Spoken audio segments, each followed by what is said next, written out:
morning, viewers. Welcome to my brief devotion titled Fresh Bread. And I do hope that it makes an impact in your life as you begin a new day in Christ.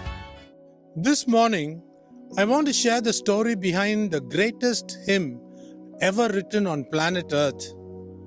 The famous British poet Alfred Lord Tennyson felt that this hymn, Holy, Holy, Holy, Lord God Almighty, was the world's greatest song ever written by any man. It was written by none other than Reginald Heber, who by the age of 7 translated Latin classics into English. During his time on earth, he had written 57 hymns before dying at the age of 43. He was always impressed by the holiness of God and often wrote the words, "Only thou art holy," on any paper he found. He drew inspiration by reading the book of Revelation, chapter 4, verses 1 to 11, which also related to Isaiah's vision in Isaiah 6. What makes this hymn so special? The rhyme scheme in this hymn is so unique since all 4 lines of each stanza rhymes with the word holy. One will never find another hymn written in this manner.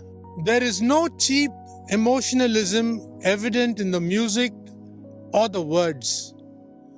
Though we may not see or completely understand the Trinity, it expounds the doctrine of the triune God and gives an opportunity for every child of God to praise God thrice, the Holy Father, the Holy Son, and the Holy Spirit. Heber loved India so much that in 1823 he was appointed the Bishop of Calcutta.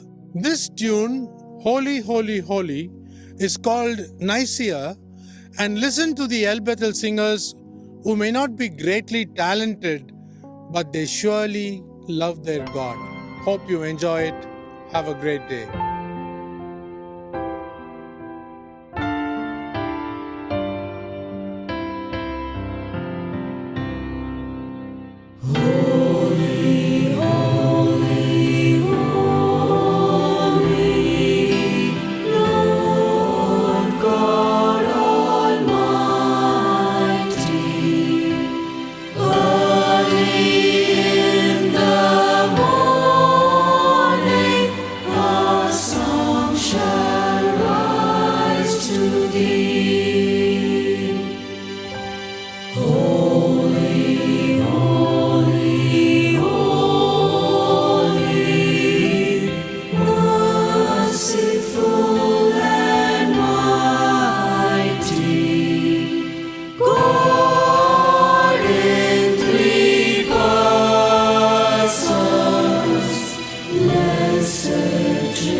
Though the